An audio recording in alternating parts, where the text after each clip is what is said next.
तक आपने कई तरह के घोटालों का नाम सुना होगा। 2G घोटाला, कॉमनवेल्थ घोटाला, कोयला घोटाला, ये घोटाला, वो घोटाला।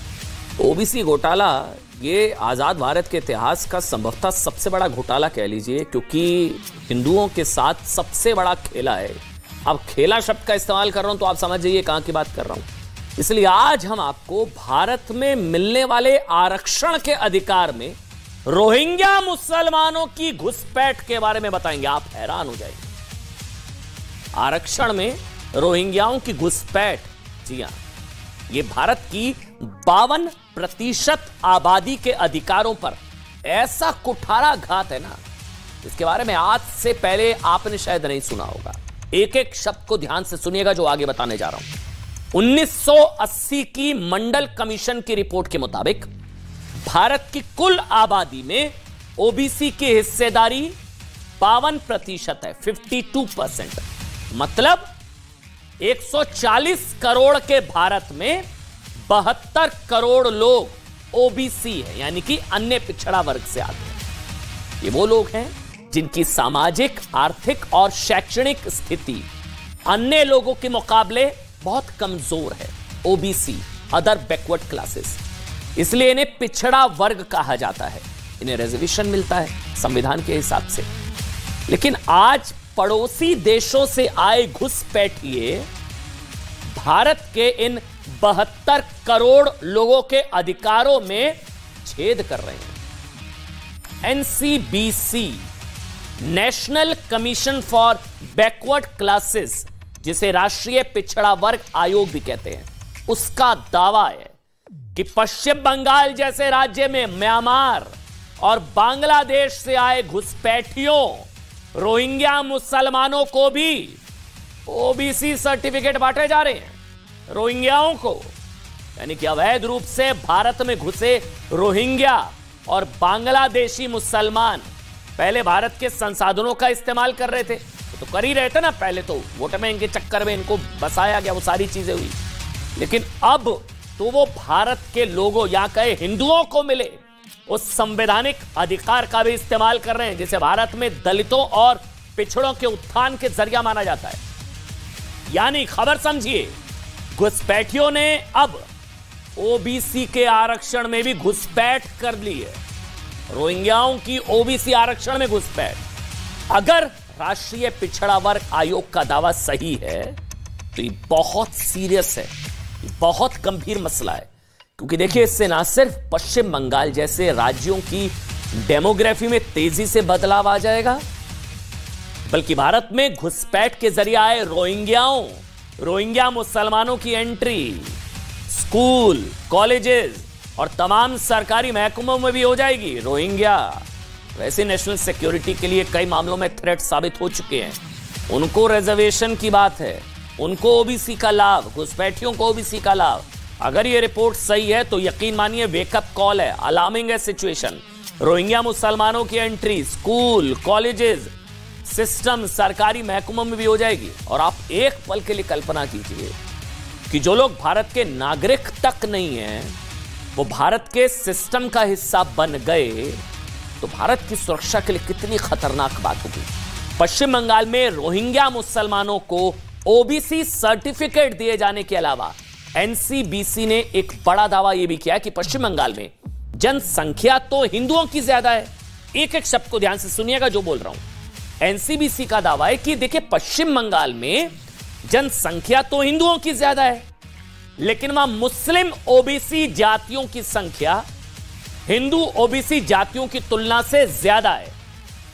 मतलब जिन ओबीसी जातियों को लाभ मिलता है आरक्षण का, उन ओबीसी जातियों में मुसलमान ओबीसी जातियों की संख्या ज्यादा है। तुष्टीकरण के चक्कर में आरक्षण में भी तुष्टीकरण। राष्ट्रीय पिछड़ा आयोग के चेयरमैन हंसराज अहीर का दावा है, उनका कहना है कि पश्चिम बंगाल में, अब सुनिए एक एक शब्द, उनका कहना है कि 179 जातियों को ओबीसी का दर्जा हासिल है।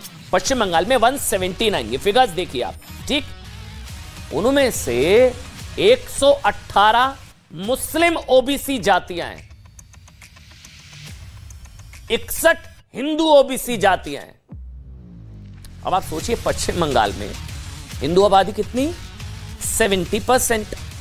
हिंदू आबादी 70%, मुस्लिम आबादी 27%। लेकिन 27% मुस्लिम आबादी की कुल ओबीसी जातियों, जो 179 जातियां उसमें से हिस्सेदारी है, 27% मुस्लिम आबादी की हिस्सेदारी है 118। 179 में से 118 उन मुस्लिम ओबीसी, उन मुसलमानों की जिनकी आबादी 27% है, लेकिन हिंदू है 70%।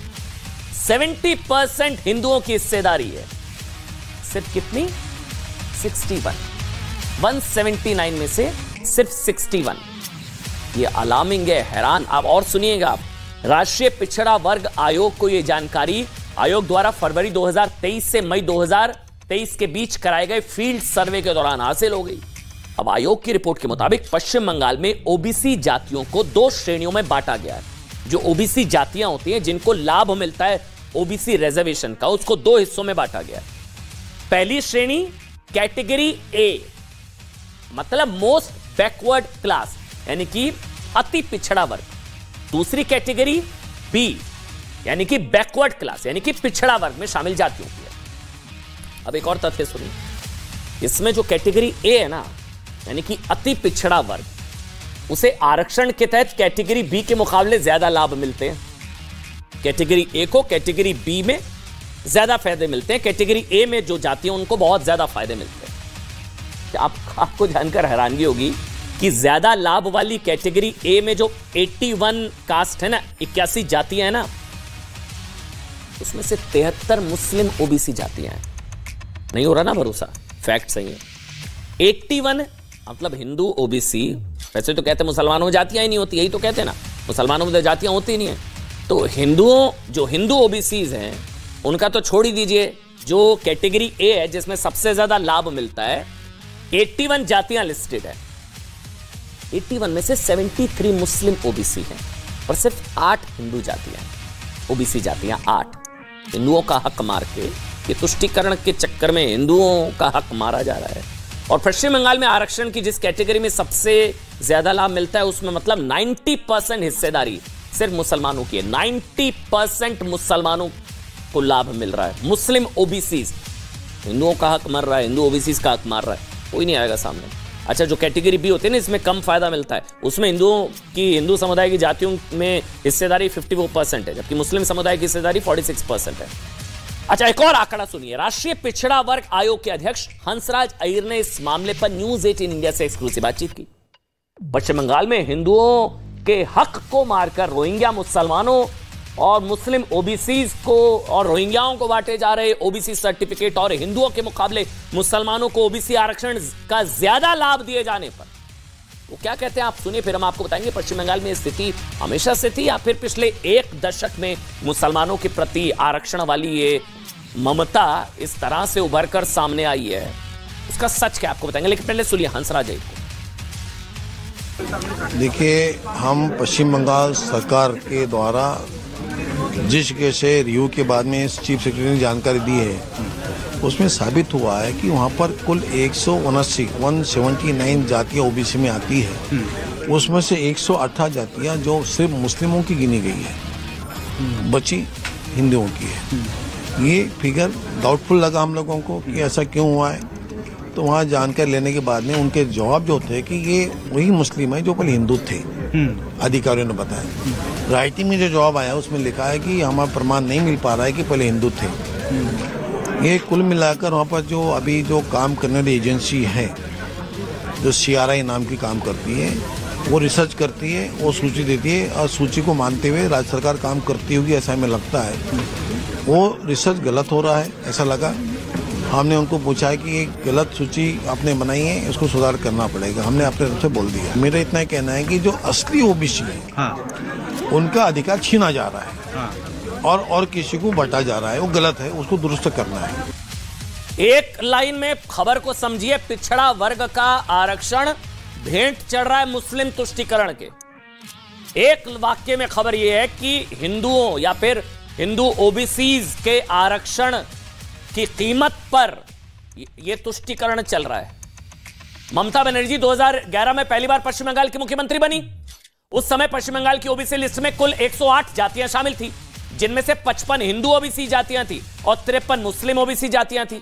ठीक, फिर क्या किया ममता बनर्जी ने, सरकार आते ही ना इस लिस्ट में बदलाव कर दिया, 71 और जातियों को जोड़ दिया कि चलिए 71 और जातियों को लाभ मिलना चाहिए।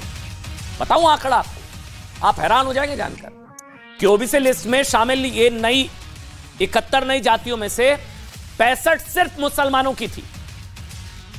71 जो नई जातियां शामिल की गई उसमें से 65 सिर्फ मुसलमानों की थी, जबकि हिंदुओं की सिर्फ 6 जातियों को इसमें ऐड किया गया। तुष्टीकरण का खेल चल रहा, पता है, आरक्षण में भी तुष्टीकरण, ओबीसी आरक्षण का हक मार के तुष्टीकरण के चक्कर में ओबीसी का हक मारा जा रहा है, हिंदुओं का हक मारा जा रहा है। अब ओबीसी में शामिल कितनी जातियां हो गई? टोटल हो गई 179। 179 में से 66%, 118 तो मुस्लिम ओबीसीज हैं। 179 में से 118, 60% तो मुस्लिम ओबीसीज हैं और सिर्फ 34% के आसपास हिंदुओं की है। बल्कि कहते हैं मुसलमानों में तो जातियां होती ही नहीं है।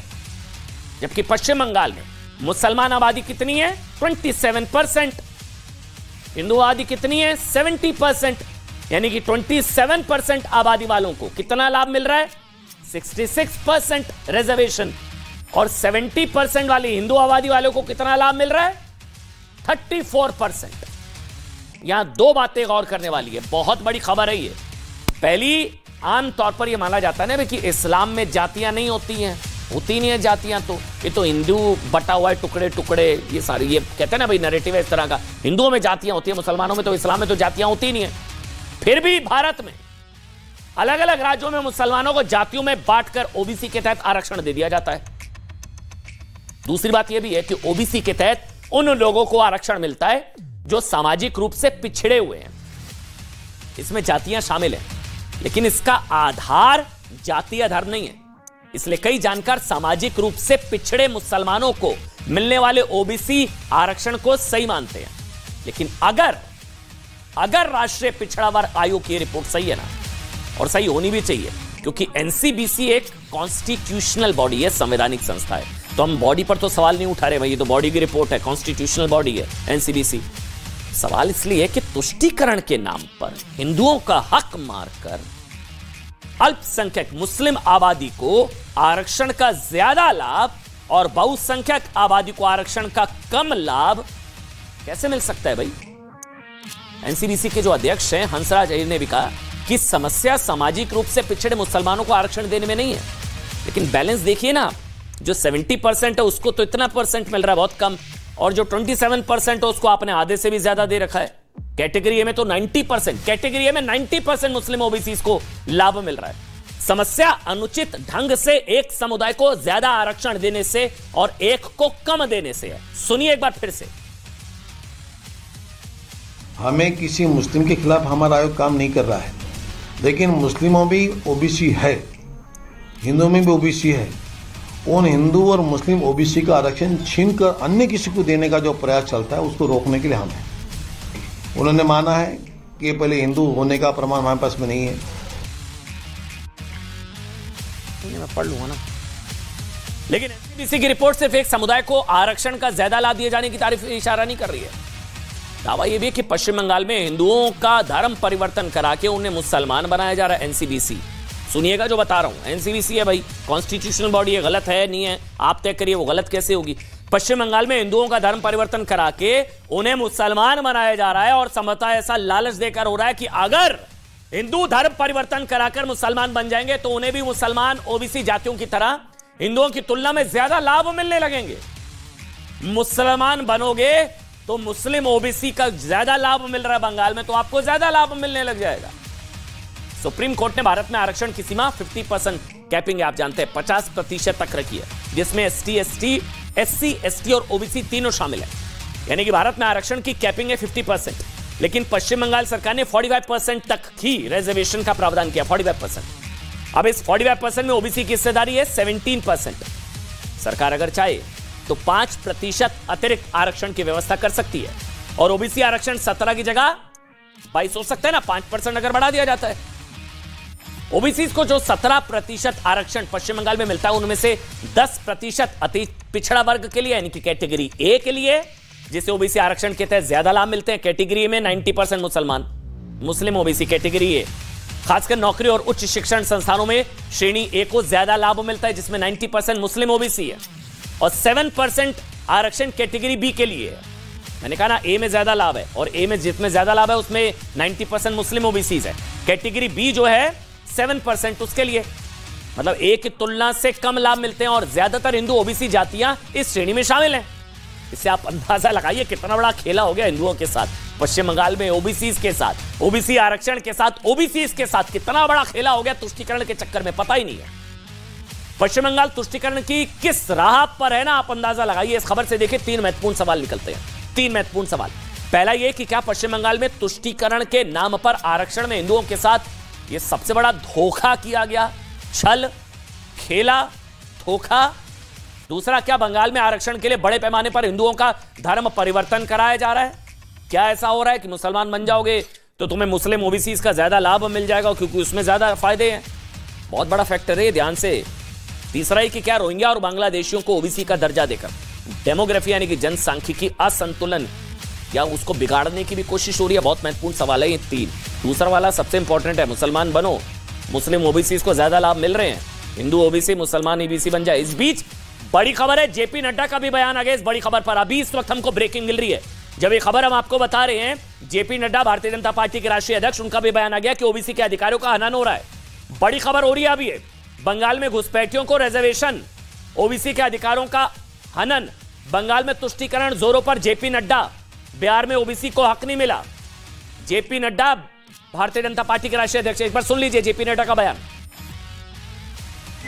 वर्ग आयोग के द्वारा, ओबीसी कमीशन के द्वारा जो एक रिपोर्ट आई है, उसमें एक बहुत ही महत्वपूर्ण विषय का खुलासा किया है, जो हमारे ओबीसी भाइयों के लिए, पिछड़ा वर्ग विशेष के लिए जो संवैधानिक अधिकार, जो कॉन्स्टिट्यूशनल राइट्स रिजर्वेशन के दिए गए हैं, उसका बंगाल की सरकार, बिहार की सरकार, राजस्थान की सरकार और हमारे पंजाब की सरकार खुलेआम उसका हनन कर रही है, उनके हितों का, रिजर्वेशन के कॉन्स्टिट्यूशनल राइट्स का, ओबीसी के भाइयों का हनन हो रहा है, और उनके जो जायज़ अधिकार हैं उनसे उनको वंचित रखा जा रहा है। मैं यहाँ ये भी बताना चाहता हूँ कि बंगाल में, बिहार में, राजस्थान में और पंजाब में जो विपक्षी दल बहुत ज़्यादा पिछड़ाओं के हितैषी बनकर वह जातिगत जनगणना के पक्षधर बने रहे हैं, वह सरेआम उनके हितों की का हनन कर रहे हैं, और जो उनको ओबीसी के कोटा में जो आरक्षण मिल रहा है उसमें वो सेंध लगा रहे हैं। सोचिए, जो विपक्ष जो 2024 और राज्यों के विधानसभा चुनावों से पहले किसी भी कीमत पर ओबीसी को ले जाना चाहता है ना, कि ओबीसी हमारे पाले में आ जाए, ओबीसी के सबसे बड़े हम जो है ध्यान रखने वाले हैं, लेकिन जब बात अलग अलग राज्यों में इसी ओबीसी वर्ग के साथ हो रहे धोखे की बात आती है ना, तो सब खामोश हो जाते हैं, कोई नहीं बोल रहा। ओबीसी के साथ सबसे बड़ा धोखा हो रहा है ये। इससे भी ज्यादा डराने वाली बात ओबीसी के आरक्षण में बांग्लादेशी और रोहिंग्याओं के घुसपैठ की है।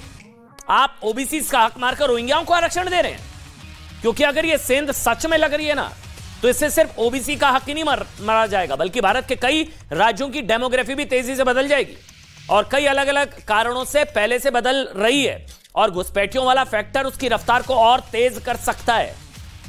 देखिए, भारत में पिछले 11 सालों से जनगणना नहीं हुई है, आप जानते हैं, लेकिन 2001 और 2011 के सेंसस के आधार पर प्यू रिसर्च का दावा है कि, ध्यान से सुनिए, कि उन 10 वर्षों में मणिपुर को छोड़कर, ये इस वक्त फिगर आपके सामने है, मणिपुर को छोड़कर भारत के ज्यादातर राज्यों में मुसलमानों की आबादी बढ़ी है। पिछले 10 सालों में मुसलमानों की आबादी बढ़ी है।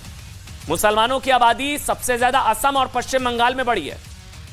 हिंदुओं की घटती आबादी और मुसलमानों की बढ़ती आबादी।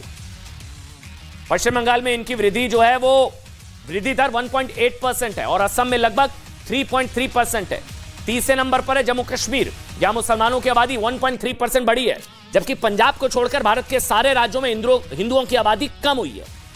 हिंदुओं की आबादी में सबसे ज्यादा गिरावट असम में आई है, जहां हिंदुओं की जो आबादी है वो 3.5% तक कम हो गई है। और मुसलमानों की आबादी 3.5% बढ़ गई है। असम और बंगाल दोनों ऐसे राज्य हैं जो अक्सर बांग्लादेशी और रोहिंग्या मुसलमानों की घुसपैठ का सबसे ज्यादा शिकार बनते हैं। और इन राज्यों में मुसलमानों की बढ़ती आबादी को आप डेमोग्राफी चेंज के तौर पर देख सकते हैं। मतलब बसाया भी जा रहा है और अधिकार भी दिए जा रहे हैं। बंगाल में जिस तरह से रोहिंग्या और बांग्लादेशियों को ओबीसी का दर्जा देने की रिपोर्ट सामने आ रही है, उसने इस खतरे को और भी बढ़ा दिया है। जम्मू कश्मीर में 1.2% हिंदू आबादी कम हुई है, हिमाचल प्रदेश में 0.3%, हिमाचल हरियाणा में 0.8%, उत्तराखंड में 2%। सारी फिगर्स आपके सामने है। राजस्थान मध्य प्रदेश में करीब 0.3%, छत्तीसगढ़ में 1.5% और बिहार, आंध्र प्रदेश और तमिलनाडु जैसे राज्यों में करीब आधा प्रतिशत हिंदुओं की आबादी कम हो चुकी है। और ये इसलिए अलार्मिंग है सिचुएशन क्योंकि पहले तो फायदा दिया जा रहा है, बसाया जा रहा है और अब उनको आरक्षण। असम में सबसे ज्यादा और दूसरे नंबर पर पश्चिम बंगाल है। दोनों राज्य घुसपैठियों के शिकार होते हैं, इस फैक्ट को मत भूलिएगा।